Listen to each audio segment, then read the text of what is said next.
dear students. This is Devang Shah from LG Institute of Engineering and Technology. We are learning the subject basic electrical engineering. Right. So, in our previous lecture, we have discussed about the circuit theorems, where we learn three important circuit theorems: is Thevenin theorem, Norton theorem, and superposition theorem. Then we have gone through the circuit analysis based on the nodal analysis and mesh analysis. Again, now we have to incorporate one more important parameter, which is called a time. We have to analyze the circuit with respect to time. So again, the basic components are resistor, inductor, and capacitor, where now we are going to make a combination of resistance and capacitor, again in a resistance and inductor.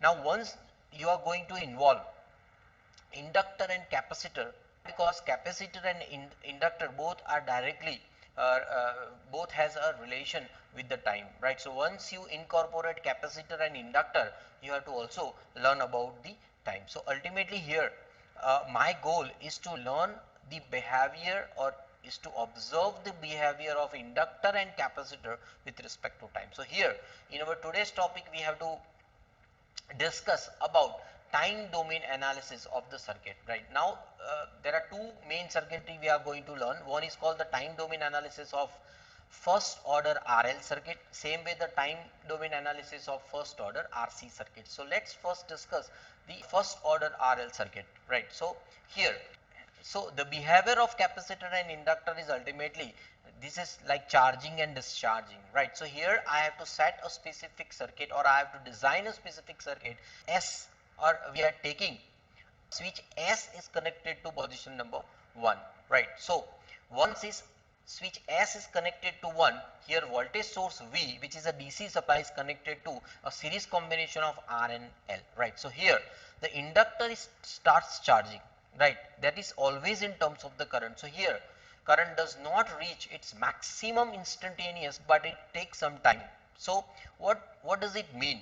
Here once you apply the voltage source to either inductor or capacitor, straight away within a moment capacitor does not charge, or within a moment inductor does not charge, right? So this is not an instantaneous process, but this process is a gradual process, right? So once you apply the voltage source, slowly, gradually, now inductor starts charging, right? So that complete process we have to learn in terms of the electrical circuit, as well as some mathematical terms you have to incorporate. So at the end you could understand this process is not a linear process, but it's a one kind of exponential process, where how you can check the behavior of inductor, how the inductor is going to be charged and how the inductor is going to be discharged, right? So let's say the current is the current thus the current increases gradually, and it takes definite time to reach the maximum value, same way to reach the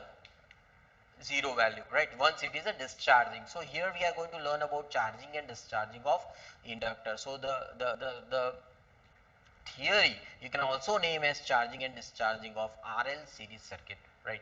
The growth of the current in the circuit is delayed because of the presence of inductor. L is in a circuit, right? So this is the same thing. Now we define our circuit where switch S is connected to position 1. So where here now three components in a circuit. One is a voltage source in series with the resistance and inductor. So now you can apply the KVL. So the applied voltage source is equal to the voltage drop across resistance and the voltage drop across inductor. So once you apply here the equation, V is equal to IR plus L into di by dt. Now L into di by dt defines the voltage drop across inductor, or EMF of the self induction, right? So you can rearrange this particular equation. V is equal to IR plus L into di by dt. So here V minus IR is equal to L into di by dt, right? So I am rearranging this equation.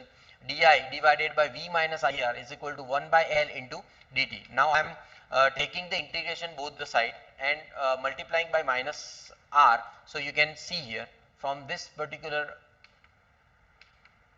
equation, the integration of minus R divided by V minus IR into di is equal to integration of minus R by L into dt. Now I am mathematically I am going to solve this equation. So integration of minus R divided by V minus IR into di, that is nothing but the log base of E V minus IR is equal to minus R divided by L into T plus C. Right, now this is what the equation is. From this equation my job is to find the constant value of integration. Right, now this constant value always defines the initial value.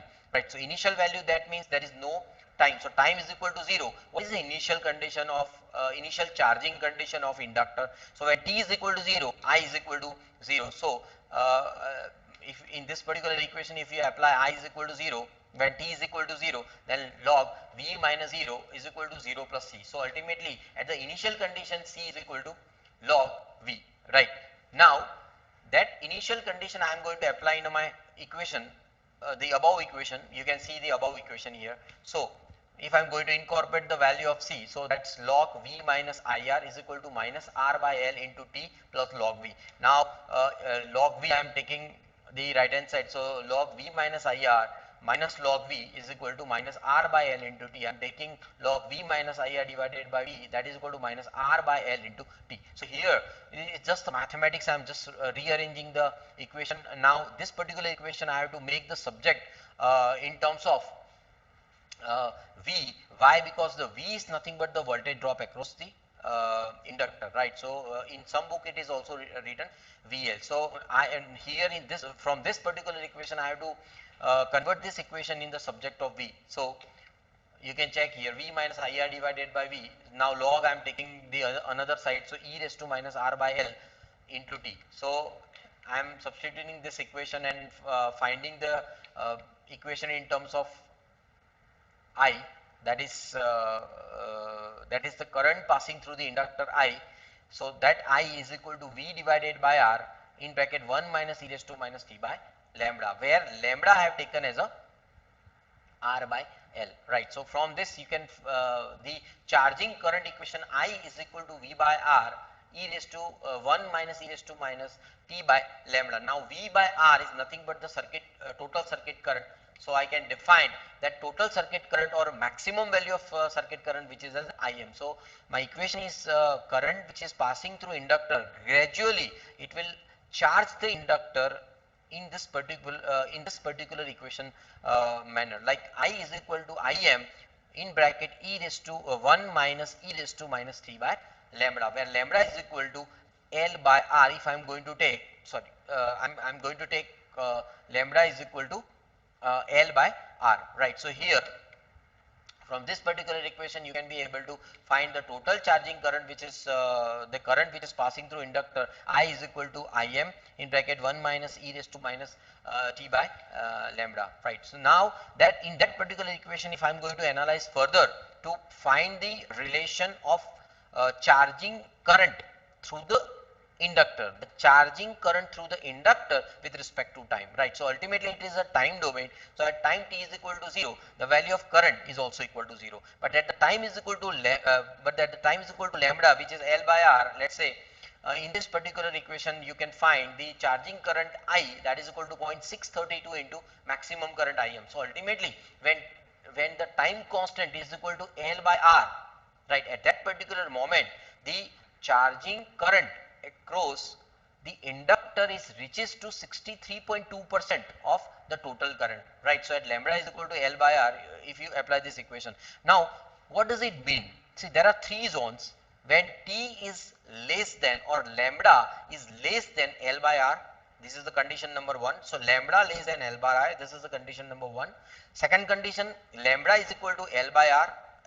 So this is this shows the second condition where lambda is equal to L by R. So the charging current reaches to only 63.2% of Im. So this condition is still insufficient condition. Why? Because if you want to fully charge the inductor, then the value of lambda is much greater than the value of L and R, right? So L and R, that means the value of inductor divided by the value of resistance. So that you have to properly choose the these two component values such a way that the lambda is much greater than L by R. So you can see if here T or lambda let's say is much greater than L by R, then I reaches to Im, right? So you can see this condition is called fully saturation condition or fully charged condition, where if you define T is equal to lambda or T is equal to L by R, see this reaches to 0.632 into Im, that is 63.2% of Im. So still this condition is a undercharged condition, right? So if you want to make the inductor is fully charged, then you have to make it lambda or time T that is much greater than L by R. Now this is nothing but the position of switch. So what you have to do, the position of switch S to 2.1. So the switch S to position number 1, you have to make it close as long as this time constant is nothing but more greater than the values of L divided by values of R. This is very simple. So here three condition if you see where T is much greater than L by R, that means this condition where it is a fully charged condition, saturation condition, and this condition is a must condition if you want to charge the inductor, right? So that's what the learning most important point. Now same way if I want to discharge the inductor, so the position of switch S, then I have to connect with the point number 2. Here you can see in this particular network S is connected to position number 2. If I am going to do it, that means the whatever charge is already being in inductor, that will be discharged through the resistance, because I have removed the voltage source, right? So there is no energy. So ultimately energy would be provided by the inductor itself, and that is a decaying point. So here if I can see, I am applying the KVL simple, where there is no value of V, right? So ultimately 0 is equal to IR plus L into di by dt, right? So here I make it the applied voltage is equal to 0. Now I am rearranging this equation in terms of minus IR is equal to L into di by dt. So di by I, that is equal to minus R by L into dt. Now the same process, same mathematical integration I am going to use, making integration both the sides, like integration of di by I is equal to integration of minus R by L into dt, and I am going to convert this equation. So log I, that is equal to minus R by L into T plus K. Now K is again an integration constant, so that's the initial value. So when T is equal to 0, again I is equal to Im. Why I is equal to Im? Because that condition is a charge condition, right? So when I start the discharging, at that particular time I consider T is equal to 0. So at this particular point T is equal to 0, at that time my circuit current I, which is passing through the inductor, that is reached already the saturation level. So at T is equal to 0, for discharging condition, the value of charging current I is always equal to the maximum value current Im. So I is equal to Im. Now that particular term I am going to use here, putting the T where I is equal to Im, then log Im, that is equal to 0 plus K, because T is equal to 0, so K is equal to log Im. Now that particular K value I am putting in a equation, main equation or equation number 1. So then it's log I is equal to minus R by L into T plus log Im. Now I am rearranging this equation mathematically. You can be able to find log I divided by Im, that is equal to minus R by L into T. Now making this side, so it's an exponential shape. So I divided by Im is equal to e raised to minus R by L into T. So ultimately the discharging current I is equal to Im e raised to minus R by L into T. Now this particular relation I can define, where if I am going to take T is equal to lambda, so I is equal to Im e raised to lambda by minus lambda by lambda, and that terminology if I define, then I is equal to 0.368 into Im. So equal to 368 into Im.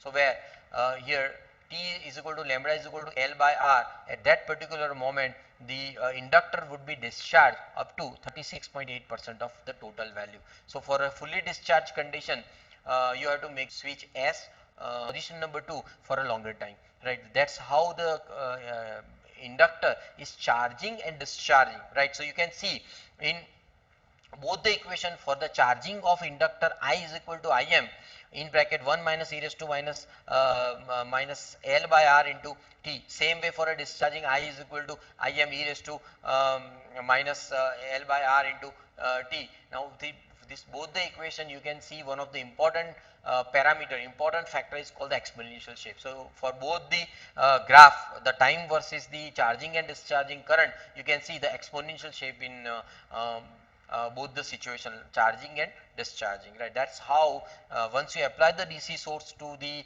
series combination of R and L, you have to understand the behavior of time with respect to charging and discharging of inductor, right. Thank you very much, dear students. If you have any doubt, you can write in a comment box. All right, thank you very much.